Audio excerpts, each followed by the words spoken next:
Hoy vamos a ver una introducción al libro de Apocalipsis. Apocalipsis 1, versículos del 1 al 8 dice de esta manera: la revelación de Jesucristo que Dios le dio para manifestar a sus siervos las cosas que deben suceder pronto, y la declaró enviándola por medio de su ángel a su siervo Juan,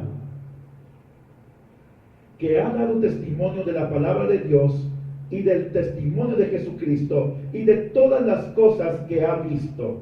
Bienaventurado el que lee y los que oyen las palabras de esta profecía y guardan las cosas en ella escritas, porque el tiempo está cerca.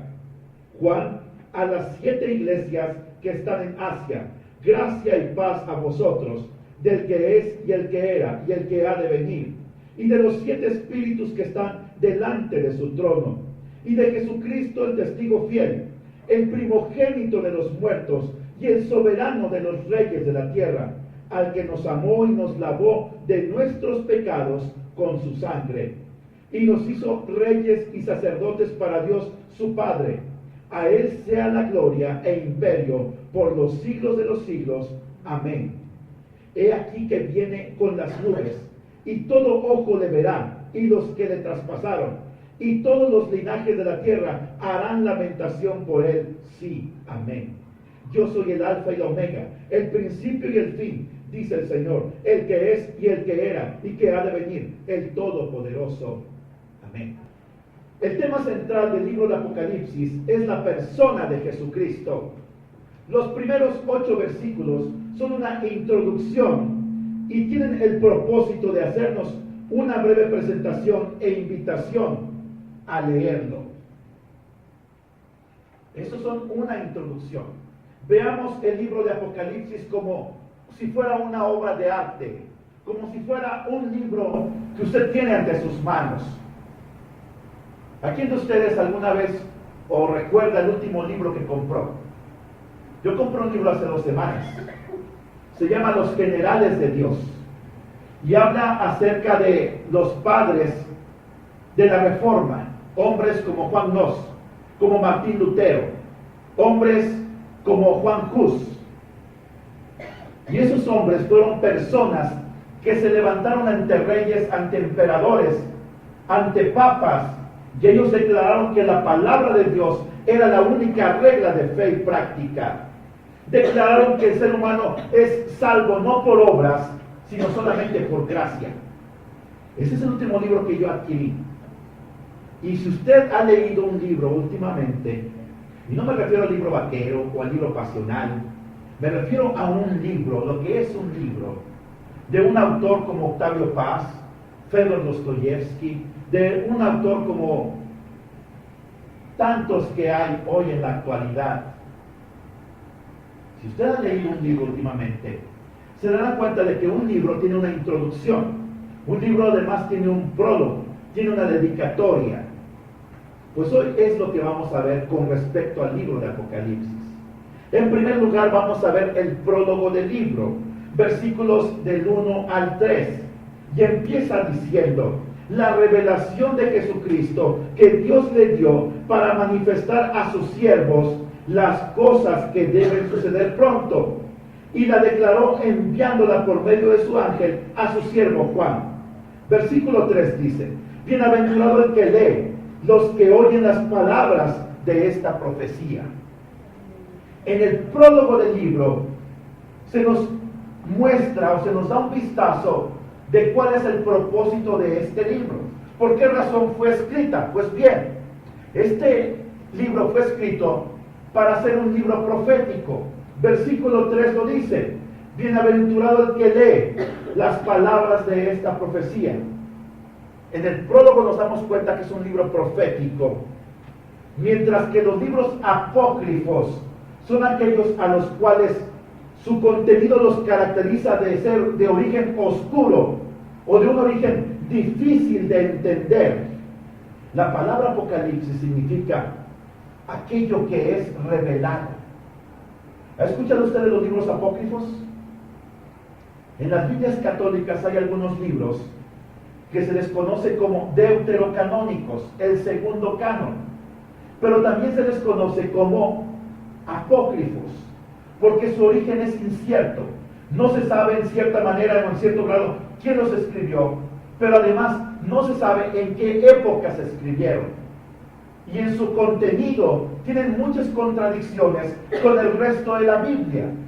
Por eso llevan el nombre de apócrifos, mientras que el Apocalipsis es aquello que es revelado, que no hay duda, que hay que creer en ello, porque es palabra revelada de Dios para nosotros el día de hoy, para nuestra utilidad práctica. Por eso es un libro profético. Y dice aquí, las cosas que han de suceder pronto, en el versículo 1, fue escrito con el propósito de revelarnos las cosas que han de suceder pronto. Cuando hablamos de profecía, no hablamos de cosas de adivinación, hablamos de cosas futuras.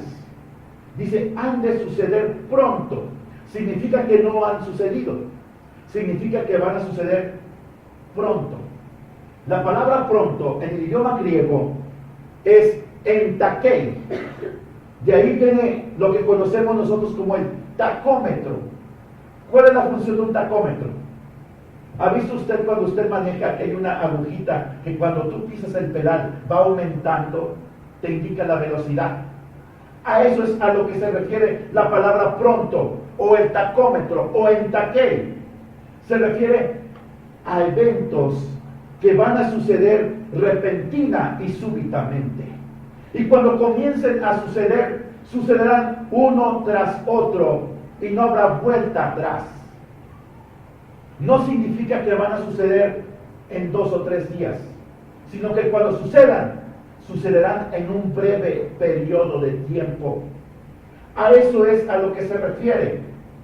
Estos eventos no hablan de inmediatez en el sentido que nosotros entendemos. Se refiere a lo que te he dicho. No habrá marcha atrás. Cuando sea el arrebatamiento de la iglesia, y después de ver las cartas a las 7 iglesias, hablaremos de este evento. Cuando sea el arrebatamiento, será el inicio de estas cosas que han de suceder pronto. Pero este no solamente es un libro profético, además es un libro gráfico. ¿Por qué? Desea transmitir una verdad claramente. Dios quiere que tú entiendas las cosas, no quiere que te quedes con dudas. Es un libro claro, dice el versículo 2, que ha dado testimonio de la palabra de Dios y del testimonio de Jesucristo y de todas las cosas que ha visto. Juan vio lo que sucedería en el futuro y es lo que él puso por escrito.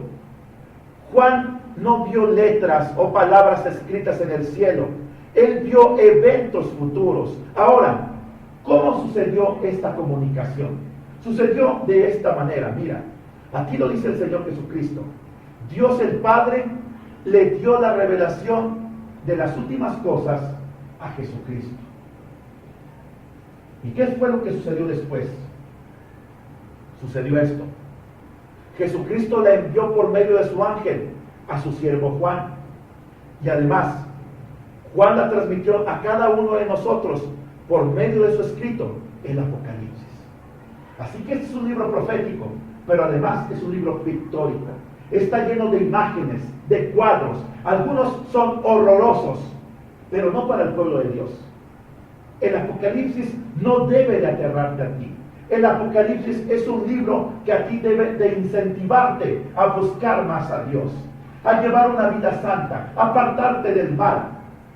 Por eso es un libro pictórico, porque tú al leerlo te empiezas a imaginar lo que va a suceder en los tiempos futuros. Ahora, hablamos del libro de Apocalipsis, de que además es un libro práctico. ¿Por qué? Dice, bienaventurado el que lee, los que oyen las palabras de esta profecía y guardan las cosas que en ella están escritas, porque el tiempo está cerca. Es un libro que te invita a tomar una decisión con respecto a su contenido. Pregúntele usted a la gente el día de mañana, ¿quiere ser feliz? ¿Cuál va a ser la respuesta? ¿Sabe usted que el 25% de los mexicanos padecen un trastorno mental que va desde depresión leve hasta esquizofrenia. Y algunos de nosotros en alguna etapa de nuestra vida lo hemos padecido. Algunos de estos trastornos. Algunos son temporales, pasajeros, pero otros son de por vida. Pero miren, si usted le pregunta a la gente, ¿quiere ser feliz? Por supuesto que la gente quiere ser feliz. ¿Qué dice la Biblia? Bienaventurado el que lee. ¿Usted quiere ser feliz? Lea esta profecía. Lea este libro que tiene usted en sus manos y que se llama Biblia. Allí está la clave para la felicidad. Porque nos muestra a Jesucristo. Él nos muestra al futuro, lo que va a suceder y cómo librarnos de ello. Cuando hablamos de Apocalipsis, la gente se imagina el mundo lleno de llamas, cubierto en llamas, a punto de explotar. Se imagina demonios soltados por sobre la faz de la tierra. Bueno, el libro de Apocalipsis te invita a tomar una decisión. Dice, los que guardan las cosas que aquí están escritas. ¿Quieres ser feliz? Guarda lo que dice la palabra de Dios. Por eso es un libro práctico. No es un libro que tú debas de leer y después olvidarlo. Porque es tu guía para el futuro, para las cosas que han de suceder más adelante. Te invita a tomar una decisión. Pero además, es un libro de aplicación personal. ¿Sabes tú que Satanás detesta este libro? Porque los que se acercan a él no vuelven a ser los mismos. ¿Sabes tú que Satanás trata de confundir a la gente? ¿Sabes tú que empresas y hablo de empresas, como por ejemplo Hollywood, que producen tantas películas en ese lugar al año, al menos una vez al año, sacan una película con respecto a eventos apocalípticos? O cosas que hablan de cuestiones espirituales. Películas como El Exorcista, el enfrentamiento entre Satanás y Dios. Y aparentemente en la película El Exorcista, quien sale ganando al final es Satanás. Pues déjame decirte que no es cierto eso. Por eso es que Satanás odia este libro, porque habla de su ruina final. ¿Has escuchado la palabra Armagedón? A muchos escuchan esta palabra, les viene a la mente Bruce Willis. ¿A poco no es cierto?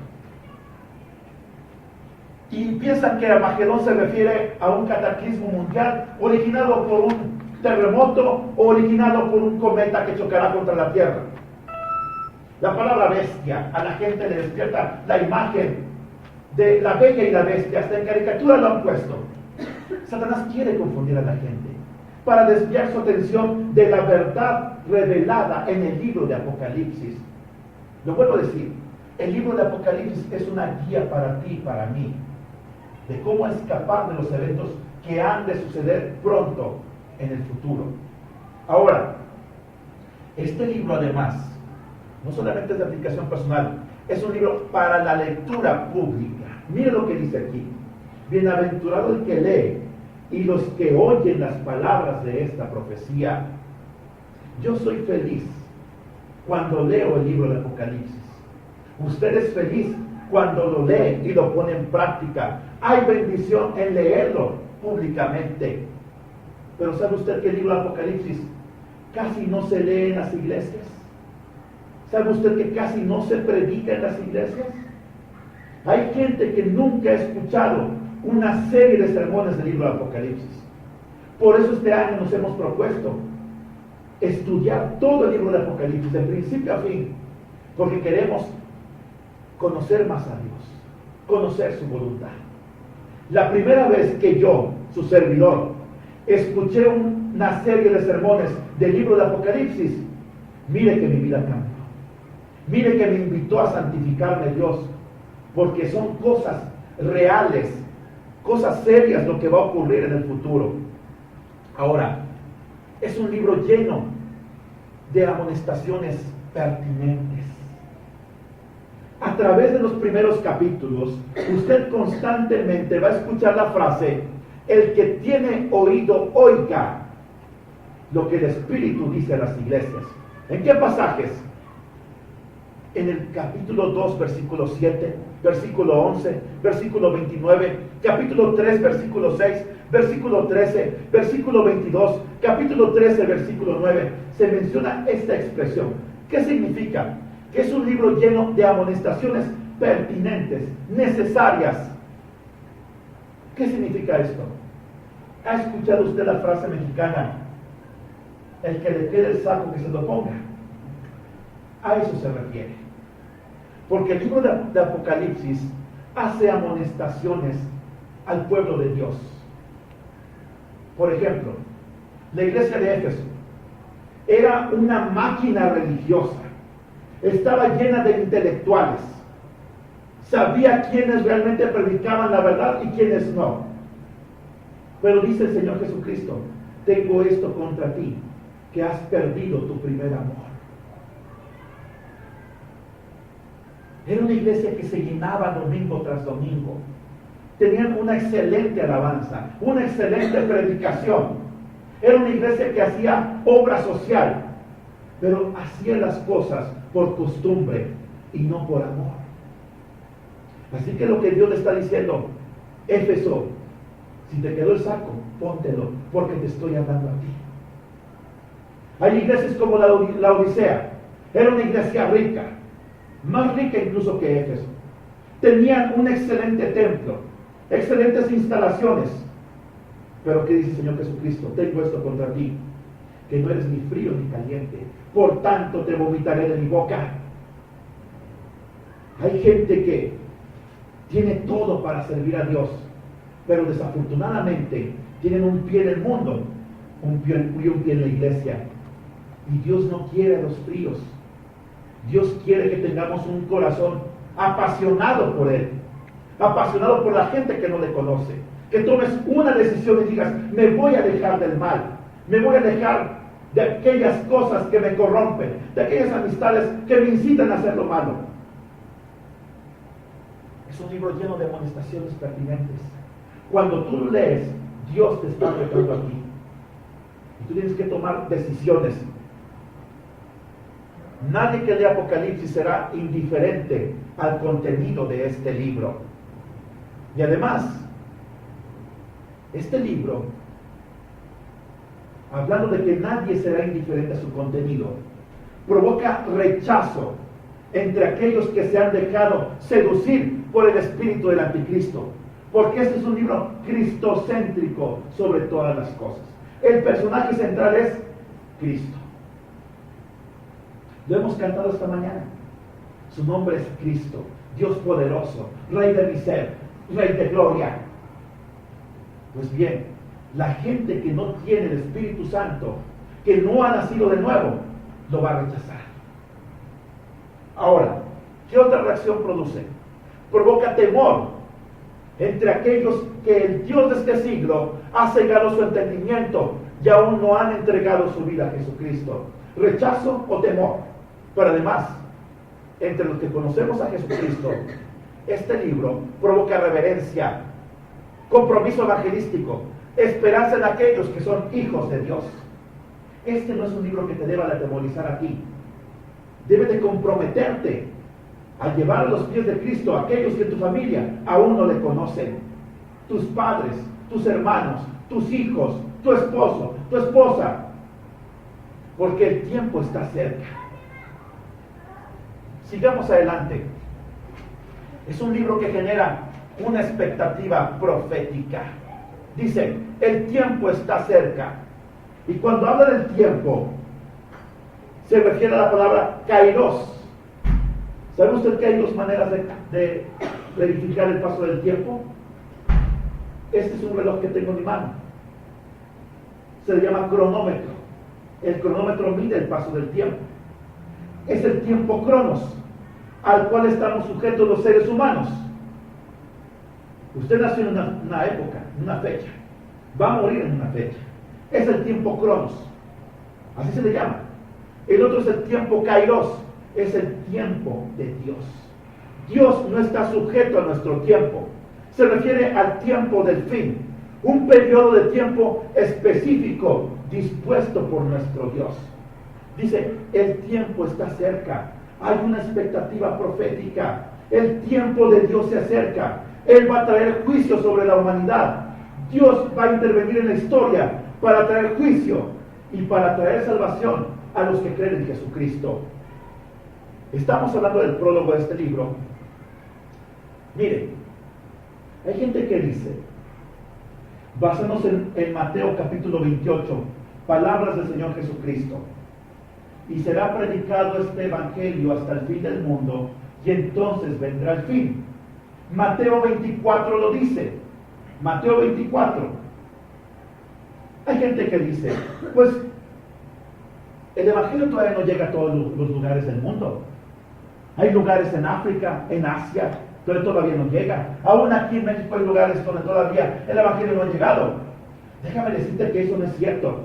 El evangelio ya ha llegado a todos los rincones del mundo. Porque hay gente que toma las palabras de Jesucristo, Mateo 24, cuando Él dijo, será predicado el evangelio hasta los confines de la tierra, y entonces vendrá el fin. Dice la gente entonces, pues entonces me la puedo llevar tranquila. No evangelizo, no me santifico, sigo con mi estilo de vida mundano, sigo con mi semi-paganismo, no le entrego mi vida a Cristo, al cabo todavía no se predica el evangelio, todavía no va a acontecer el fin, todavía no van a suceder las cosas que están escritas en el libro de Apocalipsis. No, déjame decirte algo. Israel, el pueblo de Israel, ya volvió a Palestina, pero no a la fe. ¿Sabes tú que Ezequiel capítulo 37 habla de que el pueblo de Israel se iba a volver a reunir como nación, pero ellos no regresarían a Jehová aún? ¿No regresarían al Mesías Jesucristo? Está profetizado. Son como un cuerpo sin vida. Son una nación de 7.5 millones de habitantes el día de hoy, los judíos, en Palestina, pero no tienen a Jesucristo. Me contaron la historia de un pastor en Israel que tiene la congregación más grande de judíos que han conocido a Cristo como Salvador. ¿Sabes cuántos son? ¿Quién me da números? 60 judíos en esa congregación, la más grande que hay en Israel. Para él es todo un éxito, porque él dice, mira, vivimos como en los tiempos de Cristo. Los que confiesan a Cristo como Salvador y Señor y Mesías, a esos aquí incluso se les ha llegado a apedrear, como en los tiempos de los Hechos de los Apóstoles. Ya volvieron el pueblo de Israel a Palestina. El 14 de mayo de 1948, ellos se les reconoció como nación ante las Naciones Unidas. Otra señal. Hay gente que dice, cuando se reconstruya el templo de Jerusalén, será una señal de los tiempos finales. Mira, hay judíos alrededor del mundo con medios económicos suficientes para reconstruir el templo en 3 días, te lo aseguro. Ya tienen las piedras de cantera ya listas para ensamblarlas. Ya tienen todas las partes del templo, las vestiduras sacerdotales. Ya tienen todo, literalmente, para reconstruir el templo de Jerusalén. Tú no tienes que esperar a que el templo de Jerusalén se reconstruya para santificarte. El libro de Apocalipsis te invita a prepararte, a tomar una decisión. Busca las señales que están en la palabra de Dios, no las de las noticias. Mira, pero además un libro, y un libro como el de Apocalipsis, no solamente tiene un prólogo o un prefacio, además tiene sus destinatarios.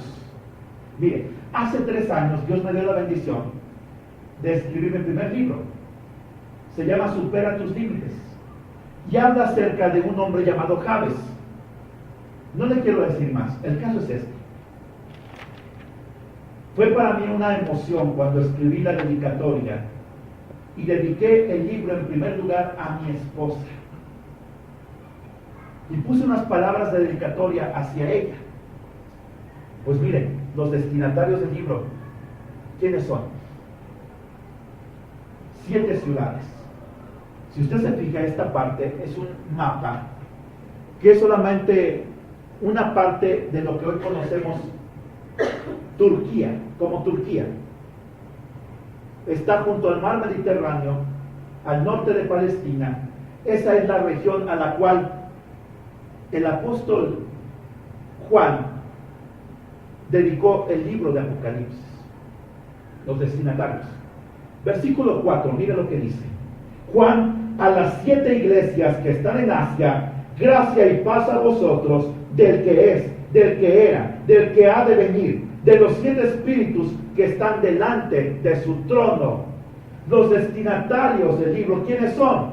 Las 7 iglesias que están en la región que se conocía como Asia.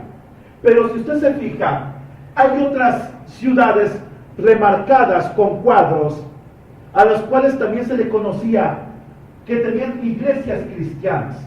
Está, por ejemplo, Troas, está, por ejemplo, Hierápolis, está Colosas. Eran iglesias que también existían. Si nos damos cuenta, había más de 7 iglesias a las cuales se les dedica este libro. Ahora, aquí hay una pregunta. ¿Por qué solamente se nombra estas 7 iglesias? Miren, porque 7 es un número que en este caso indica la plenitud del mensaje para la iglesia de todos los siglos y de toda geografía. Dios escogió solamente 7 iglesias, porque cada una era un ejemplo de problemas que enfrentaría la iglesia a través del tiempo, no solamente en esa época, aún el día de hoy. Vamos a verlo más adelante, cuando entremos a los estudios de las 7 iglesias. Pero mire, ¿sabe usted que el número 7 está presente en la naturaleza? Veamos. Mire, hay 7 notas en la escala musical. ¿Estoy en lo correcto, papi? ¿Sí? Ándale, qué bueno. Hay 7 colores primarios. Si usted hace atravesar la luz del sol a través de un prisma, se va a descomponer en 7 colores, que son los que aparecen en el arco iris cuando usted lo ve después de llover. 7 colores primarios. Las mujeres conocen más de 7. Rosa fuchsia, rosa mexicano, rosa gringo, rosa inglés. Bueno, ¿sabe usted que cada 7 años las células de nuestro cuerpo se renuevan? Cada 7 años nos renovamos. En la Biblia, veámoslo, si usted gusta apuntar.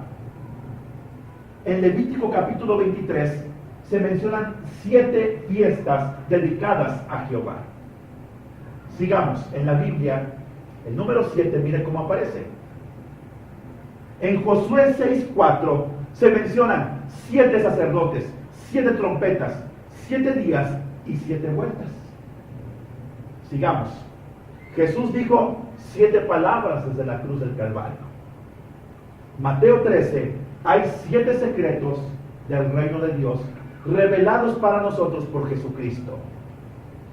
En Amós capítulos 1 y 2, en el libro de Amós capítulos 1 y 2, se describen 7 pecados cometidos por el pueblo de Israel. Se los encargo. Si los encuentro la próxima semana, díganmelos cuáles son. Sigamos adelante. Los publicadores de este libro de Apocalipsis. ¿Sabe usted que hay editoriales que se dedican a publicar libros? Yo un día quiero tener una editorial que se llame La Casa de mi Padre. Y allí publicar mis libros. Y si Dios levanta talentos que se dediquen a escribir, bueno, allí se los publicaremos. Será su logo muy bonito y ahí llevaremos nuestros libros, los editaremos y se publicarán y se venderán en las librerías, Dios mediante, si Él está con nosotros. Los publicadores, ¿quiénes son? Vayamos al versículo 4, el versículo 5. Miren lo que dice aquí la palabra de Dios. Juan, a las 7 iglesias que están en Asia, gracia y paz sean a vosotros, del que es y que era y que ha de venir, y de los 7 espíritus que están delante de su trono, y de Jesucristo, el testigo fiel, el primogénito de los muertos, el soberano de los reyes de la tierra, al que nos amó y nos lavó de nuestros pecados con su sangre. ¿Quién publicó este libro? ¿Quiénes son, vaya, los autores de este libro? El Padre, el Hijo y el Espíritu Santo son los autores. Aquí se les menciona. En el versículo 4 al final dice, los 7 espíritus que están delante de su trono. Pero además se le menciona un poco más adelante. Dice aquí, del que es y que era y que ha de venir. ¿Quién es Él? Dios el Padre. Y dice en el versículo 5, y de Jesucristo el testigo fiel. Allí está la Trinidad inmersa en la publicación de este libro. Miren, Dios el Padre, Él es el eterno presente, el creador, la fuerza motriz de la historia. Él es el Padre celestial, Dios el Espíritu Santo. En Isaías 11:2, si usted quiere buscar este pasaje, en Isaías 11:2 se mencionan todas las características del Espíritu Santo. Y vayamos al libro de Isaías capítulo 11, versículo 2. Quiero que leamos este pasaje porque nos habla Juan en el versículo 4 de los 7 espíritus que están delante del trono de Dios. Está hablando del Espíritu Santo. Mire, vayamos a Isaías 11:2. Dice de esta manera: reposará sobre él el Espíritu de Jehová, Espíritu de sabiduría, de inteligencia, Espíritu de consejo y de poder, Espíritu de conocimiento y de temor de Jehová. Son las características variadas del Espíritu Santo. Vayamos adelante, mire. El Espíritu de Jehová reposó sobre Jesucristo, el Espíritu de Dios, pero además el Espíritu de sabiduría. Jesucristo tenía sabiduría que venía de lo alto. Espíritu de inteligencia. ¿Sabe usted que Jesucristo, en todos los debates públicos que tuvo con la gente religiosa, nunca fue vencido? A él le insultaron, estuvieron a punto de apedrearle, a él le difamaron, a él llegaron a decir: por el poder de Satanás echa fuera demonios. Pero Jesucristo siempre respondía con inteligencia. ¿Recuerda cuando usted a Jesucristo le llevaron una moneda? Y le dijeron: ¿es lícito dar tributo al César o no? ¿Cuál fue la respuesta del Señor? ¿De quién es la inscripción que está en la moneda? Siempre respondía con una pregunta. La respuesta fue del César. Pues denle a César lo que es del César y a Dios lo que es de Dios. Nunca lograron vencerlo en un solo debate, porque él tenía inteligencia superior, porque esa inteligencia era inteligencia espiritual. ¿Conoce usted gente que es muy inteligente en la vida, pero que es un fracaso personal? Yo he conocido algunas personas, tienen títulos al por mayor, pero su vida espiritual está hecha trizas, porque les falta lo más importante, que es la presencia de Jesucristo en sus vidas. Espíritu de consejo. Jesucristo siempre tenía la palabra acertada para las personas que acudían a Él. Él, cuando tenía que reprender a la gente, la reprendía. Cuando tenía que tratar con amor a la gente, la veía con amor. A los niños los acariciaba y los bendecía. Y reprendía a aquellos que alejaban a los niños de Él. Y Él llegaba a decir: el que no entre al reino de Dios, Él llegaba a decir: el que no se haga como uno de estos pequeñitos, no entrará al reino de los cielos. Espíritu de consejo, espíritu de poder. Está manifiesto para nosotros el poder de Jesucristo aún en el día de hoy. Las vidas transformadas en nosotros, nuestros seres queridos, algunos incluso con sanidad en nuestros cuerpos. Espíritu de conocimiento. ¿Recuerda usted cuando Jesucristo en Lucas capítulo 2 versículo 52, sus padres lo descubrieron en el templo? Le estaba dando cátedra a los maestros de la ley, un niño de 12 años, porque él tenía espíritu de conocimiento. Ahora, sigamos adelante. Espíritu de temor de Jehová. Jesucristo siempre inspiró a la gente el temor de Dios. Él siempre fue reverente a las cosas de Dios. Nos enseñó a buscar a Dios como nuestro Padre Celestial, a alguien a quien te debes acercar con reverencia, pero sin temor. Reverencia es el temor adecuado para buscar a Dios. No un temor psicológico, no algo de terror, sino un temor de reverencia a Dios. De saber quién es Él para nosotros y quiénes somos nosotros para Él. Pero además, hablamos del Espíritu Santo, hablamos del Padre, hemos de hablar ahora de Dios el Hijo, como publicador de este libro.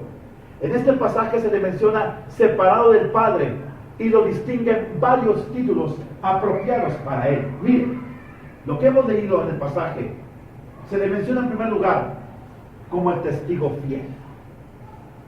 Jesucristo fue el testigo fiel y verdadero. En Él no hubo mentira. Él vino a mostrarnos las verdades del Padre Celestial. Él incluso murió, fue sacrificado, fue el primer mártir del cristianismo. Un mártir es aquella persona que testifica de la verdad y está dispuesta a morir por ella. Eso es un mártir. Yo le pregunto a usted, ¿está dispuesto o dispuesta a testificar de la verdad? Lo ha hecho esta semana. A tus compañeros de trabajo, a tus padres, a tus amigos, les has dicho, la verdad es Jesucristo. En Él hay salvación, en Él hay sanidad, en Él hay poder para perdonar pecados, para limpiarte de tu maldad. Yo lo he hecho. Jesucristo testificó a través de sus palabras cuando predicó el Evangelio de la paz, el Evangelio del amor. Jesucristo testificó a través de sus hechos cuando hizo milagros. Testificó con su vida cuando se mantuvo en santidad y no dio lugar al pecado en su vida. Cuando fue tentado por Satanás, Él dio testimonio fiel. Ahora, ¿en qué se basaba su testimonio? En la verdad de la palabra de Dios. ¿En qué se basa tu testimonio? La verdad de la palabra de Dios y lo que Dios ha hecho a través de Jesucristo en tu vida. Por eso el libro de Apocalipsis es un libro práctico, porque te debe de motivar a dar un testimonio fiel de quién es Jesucristo y lo que está dispuesto a hacer por nosotros y por la gente que nos rodea. Él es el testigo fiel y verdadero. Pero además, en el pasaje que hemos leído de Apocalipsis capítulo 1, versículos 4 y 5, se le menciona como el primogénito de los muertos. ¿Por qué razón? Porque Él volvió de la tumba. Juan capítulo 10, versículos 17 al 18. Vayamos a este pasaje. Ahí lo tiene usted, quiero que lo busque. Es el cuarto evangelio, porque son palabras de Jesucristo. Mire lo que Él dijo. Juan capítulo 10, versículos 17 al 18. Mire lo que dice el Señor Jesucristo. Fue antes de ir a la cruz del Calvario. Palabras que Él dijo. Por eso me ama el Padre, porque yo pongo mi vida para volverla a tomar. Nadie me la quita, sino que yo mismo la pongo. Tengo poder para ponerla y tengo poder para volverla a tomar. Este mandamiento recibí de mi Padre. Él es el primogénito de los muertos, mientras que otros fueron resucitados por profetas o por Jesucristo o por apóstoles. Jesucristo a sí mismo se resucitó. Por eso es el primogénito de los muertos. Pero además en Oseas 13:14 dice, muerte, yo seré tu muerte. Jesucristo mató a la muerte. Esto te da esperanza a ti, porque si tú crees en Jesucristo, aunque muramos, un día Él nos va a resucitar. Y si Él viniera hoy o mañana o pasado mañana o en este instante por su iglesia, nosotros no moriríamos. Nuestros cuerpos serían transformados para poder entrar a la patria celestial. El primogénito de los muertos, el testigo fiel y verdadero. Pero además, tercer título, el soberano de los reyes de la tierra. Mira, dice Apocalipsis capítulo 1, Te invito a que vayamos a Apocalipsis capítulo 1 para que tú veas el título que se le da aquí al Señor Jesucristo en el versículo 5. Jesucristo, el testigo fiel, el primogénito de los muertos y el soberano de los reyes de la tierra. Mira, en Daniel capítulo 4, versículo 37, Jesucristo es el Rey del cielo. En Mateo 2:2, Él es el Rey de los judíos, el soberano de los reyes de la tierra, dice Juan en Apocalipsis 1:5. En Juan 1:49, Él es el Rey de Israel. Sigamos adelante. Salmo 24:10 hace una pregunta y lo entonamos hace un momento el canto. ¿Quién es el Rey de la gloria? Él es el Rey de la gloria. Jesucristo es el Rey de la gloria. Si quieres saber de dónde se inspiraron para ese canto, lee el Salmo 24, que es un salmo hermoso. Apocalipsis 15:3. Él es el Rey de los santos. Él gobierna sobre tu vida, te pregunto. El Rey de los santos. Si tú llevas una vida santa, Él gobierna sobre tu vida. Apocalipsis 19, del 1 al 6. Él es el Rey de reyes y Señor de señores. Todos los reyes, de una u otra manera, que gobiernan sobre la tierra, están sujetos a Jesucristo. Sigamos adelante. Otro título, Apocalipsis 1:5. Él es el soberano de los reyes de la tierra. Sigamos adelante. Dice, Daniel 8:25. Es el príncipe de príncipes. Primera de Timoteo 1:17. Él es el Rey de los siglos, inmortal, invisible. Él ya no vuelve a morir. Él reina por siempre. Aunque tú no le ves, Él sigue reinando.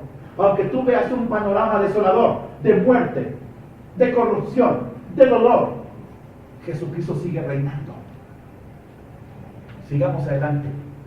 Quiero mostrarte esto. Esta es una gran verdad. Mira, si Jesucristo es Rey sobre todas las cosas, nos preguntamos, ¿por qué las cosas no cambian para bien? ¿Por qué la maldad sigue creciendo en lugar de disiparse? ¿Por qué hay maldad si Jesucristo es el Rey de reyes, el Señor de señores, el soberano de los reyes de la tierra, el príncipe de príncipes? ¿Por qué sigue habiendo maldad y esta se multiplica día tras día? Hay una pregunta y hay una respuesta. ¿Sabes tú por qué? Porque cuando Adán y Eva pecaron por primera vez, se dieron a la tentación de Satanás, le entregaron las escrituras de la tierra a Satanás. ¿Recuerdas tú cuando Jesucristo fue tentado por el diablo? ¿En qué consistió la tercera tentación? Mateo capítulo 4, te invito a buscarlo para que tú veas quién manda en este mundo. Mateo capítulo 4. Tú sabes, ya me lo dijiste, algunos de ustedes ya lo mencionaron, pero quiero demostrártelo con la Biblia. Mateo capítulo 4, vayamos a la escritura para ver esta gran verdad. ¿Por qué las cosas no cambian? ¿Por qué todo sigue haciéndose peor día tras día? Mateo 4:8, mira lo que dice la palabra de Dios. Otra vez le llevó el diablo a un monte muy alto y le mostró todos los reinos del mundo y la gloria de ellos. Y le dijo, todo esto te daré si postrado me adoras. Entonces Jesús le dijo, vete, Satanás, porque escrito está, al Señor tu Dios adorarás y a Él solo servirás. ¿Qué dijo Satanás a Jesús? Todo esto que tú ves te doy si postrado me adoras. Me pregunto, ¿qué no le habrá mostrado Satanás a Jesucristo? Todo. El imperio de Nabucodonosor, el imperio de Alejandro Magno, el imperio de Napoleón Bonaparte, la gloria de los Estados Unidos, la gloria de la Unión Soviética, la gloria del imperio maya, la gloria del imperio azteca. Todo eso se lo mostró. Y aún muchos más imperios que aún no han sido descubiertos, que solamente hay sus ruinas sobre la faz de la tierra. Todo eso le mostró, y toda su gloria, todo su esplendor, todo su poder.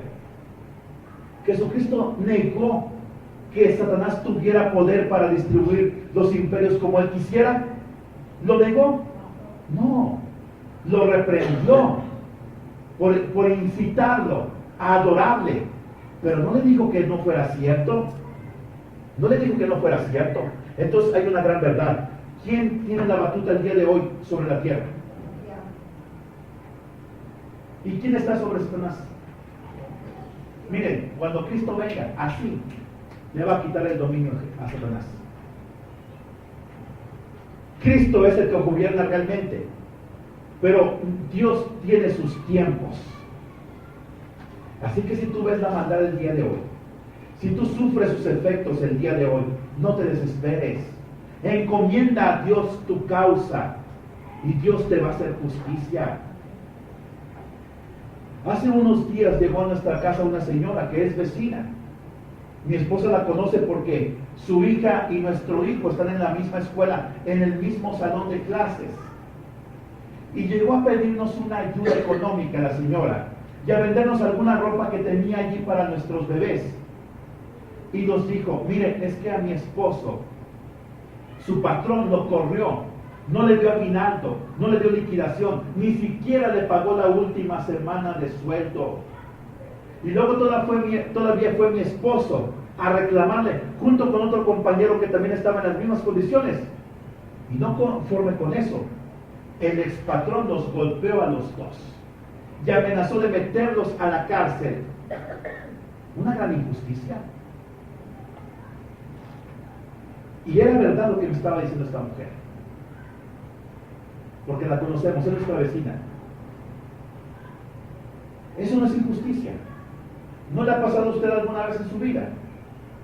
O cosas peores: maltratos, golpes, violencia física, violencia emocional.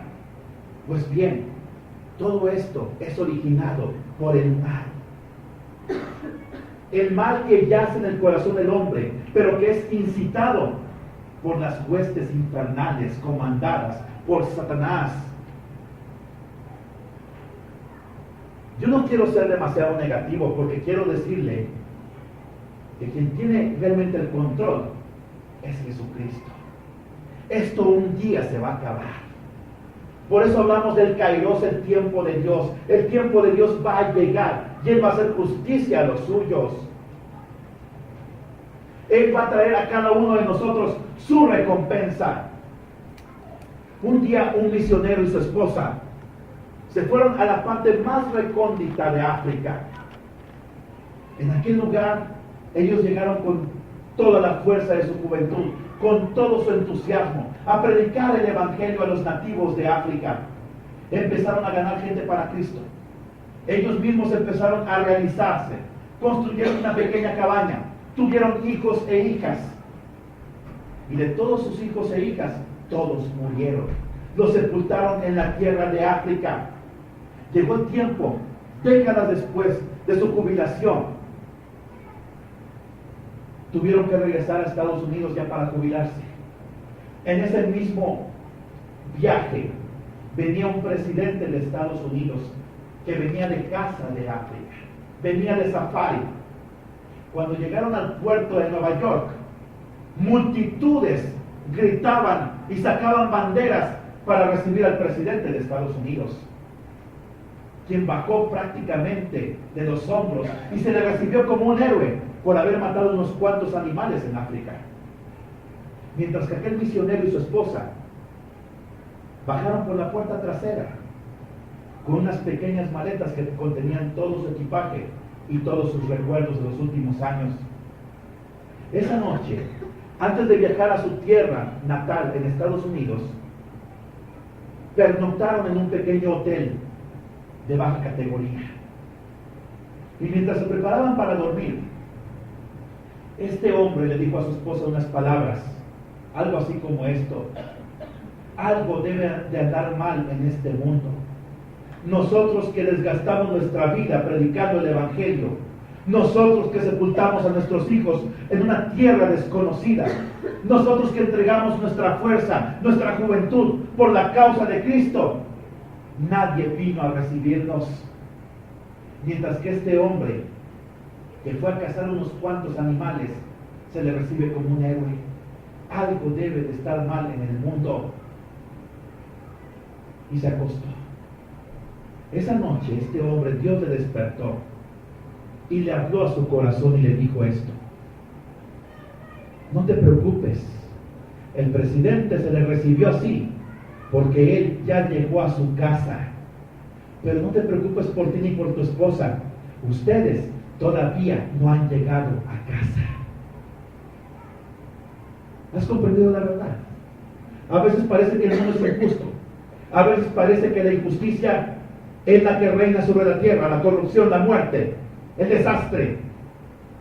Y tú sientes que la recompensa no llega para ti. Sientes que el reposo no llega para ti. Sientes que andas como peregrino y extranjero en esta tierra. Sientes que aún no has llegado a la recompensa que Dios ha prometido para los que le aman. No te preocupes, aún no llegas a tu casa. Imagínate cuando llegues al cielo. Imagínate cuando Dios te reciba. Cuando Jesucristo te extienda sus manos, te muestre sus heridas. ¿Cuál va a ser tu reacción? Cuando Él te muestre todas las riquezas que tiene preparadas para nosotros. ¿Por qué lo dijo?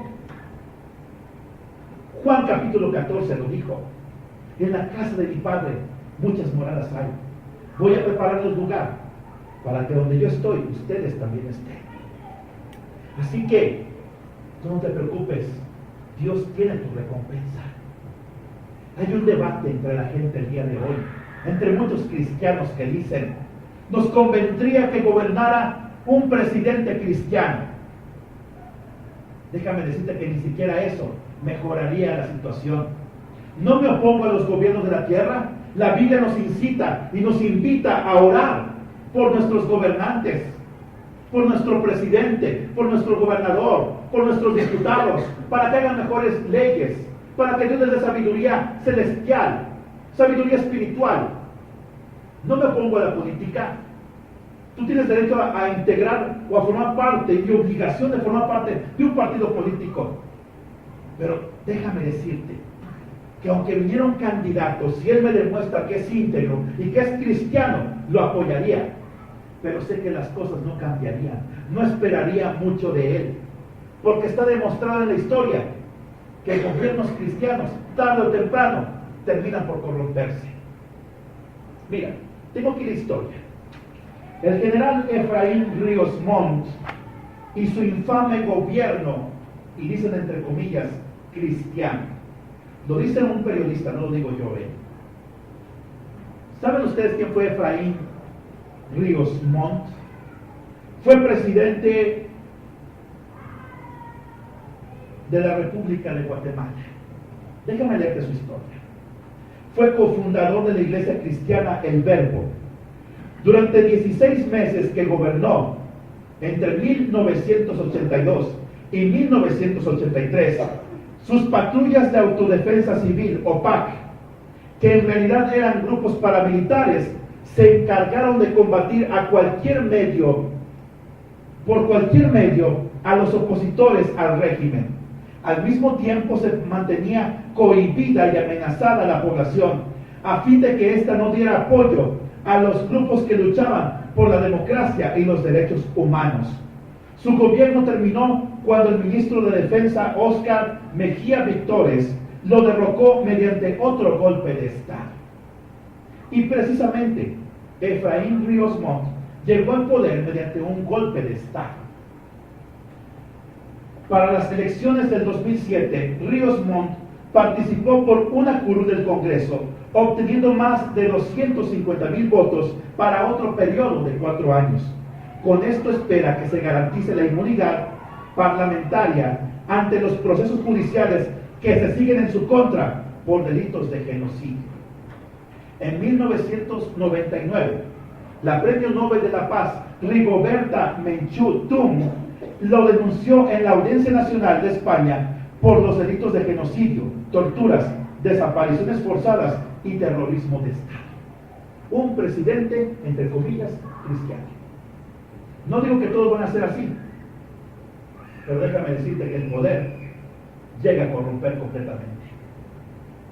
Dijo Abraham, ¿quieres conocer a alguien? Dale poder. Entonces, hermanos, usted confía en Jesucristo, que Él reina en su vida. No confíe en los gobernantes, no confíe en los príncipes, dice la palabra de Dios. Confía en Jehová, confía en el Dios Todopoderoso. Acerquémonos al final de esta introducción al libro de Apocalipsis, hermanos. Cristo no pretende cambiar a los reyes. De ser así, para empezar, ellos no le habían crucificado. Primero los Corintios 2:8 lo dice. Ahora, Jesucristo afirma que a pesar de que aparentemente Satanás tiene el poder hoy, en realidad Él es el que lo tiene. Toda potestad me es dada en el cielo y en la tierra. Juan 19:11 lo dice. Él tiene todo el poder. Pero las armas de nuestro poder, recuérdalo, no son carnales, son armas espirituales. ¿Cuál es tu principal arma que tú tienes el día de hoy? La palabra de Dios, el testimonio, la fidelidad a Dios. Son las armas que nosotros tenemos el día de hoy. Acerquémonos al final, hermanos. Dios tiene el control de todo. La dedicatoria. ¿A quién está dedicado el libro de Apocalipsis? Mira, el libro de Apocalipsis nos lo dice aquí, en el versículo 5 y 6. Dice, al que nos ama y nos ha lavado de nuestros pecados con su sangre y nos hizo reyes y sacerdotes para Dios su Padre, a Él sea la gloria e imperio por los siglos de los siglos. Amén. Dice, al que nos ama. En realidad, en el texto original dice, al que nos amó. Nunca olvides que Jesucristo te ama. Jeremías 31:3 lo dice, con amor eterno te he amado, por tanto te prolongué mi misericordia. El amor de Jesucristo, aunque se demostró en el tiempo pasado, en la cruz del Calvario, nunca cambia por nosotros, nunca se agota su intensidad. Con ese amor con el que te amó, te sigue amando el día de hoy. A veces me preguntan a mí, ¿cuántos años tiene de casado? Digo, tengo 7 años de casado. ¿Y cómo han sido? Como 7 minutos. Porque el amor no debe de caer su intensidad. Yo les pregunto a ustedes que están casados, ¿amas a tu pareja, a tu esposo, a tu esposa, con la misma intensidad de los años cuando la conociste? Cuando tenía su cinturita, sus ojos coquetos, su cabello largo, sin canas. ¿La amas con esa intensidad? Aquel hombre cuando no tenía esa panza que hoy se le recubre su cuerpo, cuando no tenía las entradas de la calva en su cabeza, ¿le amas con la misma intensidad del primer amor de cuando le conociste? Ese es un reto para nosotros. ¿Por qué razón? Porque Cristo te ama a ti sin importar lo que tú hagas. Si tú eres su hijo, tu compromiso es confesar tus pecados y volverte a Él. Su compromiso es seguir siendo fiel y verdadero para los que le aman. Yo no sé, hermano, hermana, qué carga tengas tú. Yo no sé ese pecado, esa falta que tú cometiste en el pasado y que a veces el enemigo viene y te lo recuerda y que a veces te hace sentir mal y te dice, tú no vales la pena, Dios no te ama, tú estás perdido en los ojos de Dios, eres un completo fracaso. Déjame decirte lo que dice la Biblia, al que nos amó. A Él se le dedica este libro de Apocalipsis, a Jesucristo. Al que nos amó, cuyo amor no decae. ¿Lo has comprendido?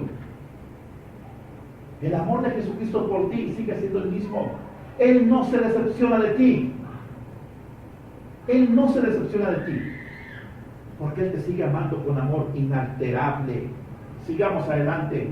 Pero no solamente nos amó, sino que nos lavó de nuestros pecados con su sangre. Hasta ahí llegó su amor, que Él derramó su vida por nosotros. Derramó su sangre. Y ese fue el instrumento para que tú fueras lavado de tus pecados. Esa conciencia que teníamos antes, tan llena de maldad, tan proclive al mal, tan proclive a odiar, tan proclive a mentir. Esos puños que usábamos antes para golpear a la gente, para golpear a nuestro prójimo, y que hoy son usados nuestras manos para repartir bendición a nuestro prójimo. Esos pies que te llevaban a lugares de maldad, que hoy te llevan a la casa de Dios para buscar su voluntad. Bueno, eso lo hizo posible Jesucristo cuando te lavó de tus pecados. Pero además, Él nos hizo reyes y sacerdotes. Nos puso en un lugar de privilegio. Antes éramos pordioseros, antes éramos mendigos sin Él, sin importar cuánto tuviéramos. Pero hoy con Él somos reyes y somos sacerdotes. Por eso Él es el soberano de los reyes de la tierra, porque Él reina sobre nosotros y a través de nosotros. Donde quiera que tú estás, allí está Jesucristo contigo, reinando y haciendo la diferencia en un mundo lleno de maldad. Porque nos hizo reyes y sacerdotes. Nosotros cumplimos una labor sacerdotal cuando le decimos a Dios. Y anoche, esa era mi oración a Dios el Padre. Porque hoy cumpleaños mi padre Jesús Aldaco, que vive en San Antonio, Texas. Y oraba por él y decía: Señor, mi padre aún tiene un corazón muy duro, pero yo te pido, mientras él tenga vida, y mira que hoy él cumple 78 años de edad, dije: mientras tenga vida, dame la oportunidad de verlo una vez más en los próximos meses y predicarle tu palabra. Que por mí no quede, pero mientras te pido que pavimentes el camino para que este hombre te entregue su vida. Porque ese fue el deseo de mi madre antes de partir, que él te conociera como Señor y Salvador de su vida. Cumplimos una labor sacerdotal cuando intercedemos a Dios por otros. Cuando anoche le dije a Dios el Padre Celestial: Señor, no quiero que mi hijo, que hoy se robó un carrito, el día de mañana termine robándose autos de verdad, y que por eso vaya a parar a la cárcel o a cometer crímenes peores. Parece un acto del cual otros se reirían, pero a mí me preocupó severamente, porque eso también habla de mi paternidad. Nunca le he dado ejemplo de que se roban las cosas, y me preocupa que él lo esté haciendo. Esta es una labor intercesora. Somos reyes, pero tenemos una labor de interceder por otros que no le conocen. Sigamos adelante, hermanos. La presentación del rey. Quiero terminar con esto ya finalmente. Él es el Rey de Gloria. Esto es una sinopsis, es un resumen general del contenido del libro. Mira, la presentación del Rey, versículo 7. Vayamos a Apocalipsis 1:7. He aquí viene con las nubes, todo ojo le verá, y los que le traspasaron, y todos los linajes de la tierra harán lamentación por él. Esta es la presentación del Rey. Jesucristo un día va a regresar con las nubes y todo ojo le va a ver.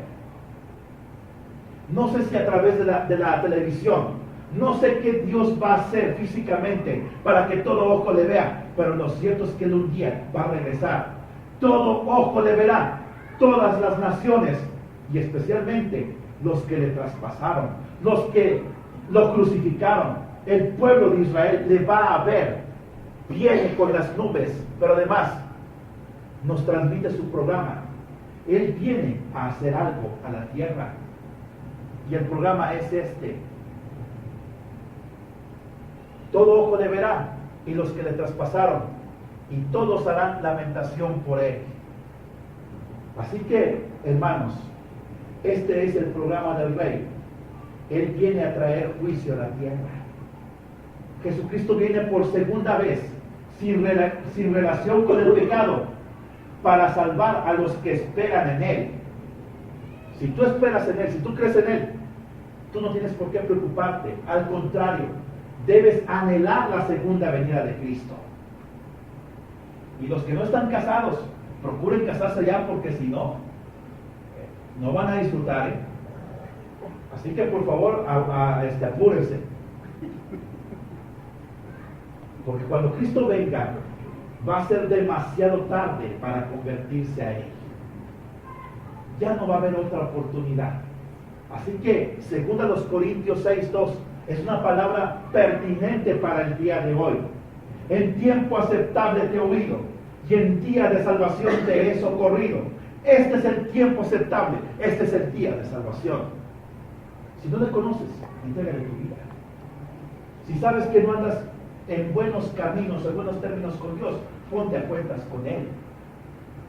Y si ya le conoces, sigue en este camino, porque es el que te va a asegurar que cuando Él venga, tú no vas a hacer lamentación por Él, tú te vas a gozar. Porque Él un día nos va a recibir en las moradas celestiales, y allí tendremos motivo de gozo para los que le amamos. Pero para los que no le aman, será motivo de lamentación. Por eso el libro de Apocalipsis es un libro muy necesario el día de hoy estudiarlo, porque nos invita a predicar la palabra de Dios, a dar testimonio, a orar por aquellos en nuestro círculo de vida que no conocen a Jesucristo. Les aseguro que al menos una persona conocemos que necesita de Jesús. El tiempo está cerca, no lo olvides. Las palabras de esta profecía van a terminar por cumplirse tarde o temprano.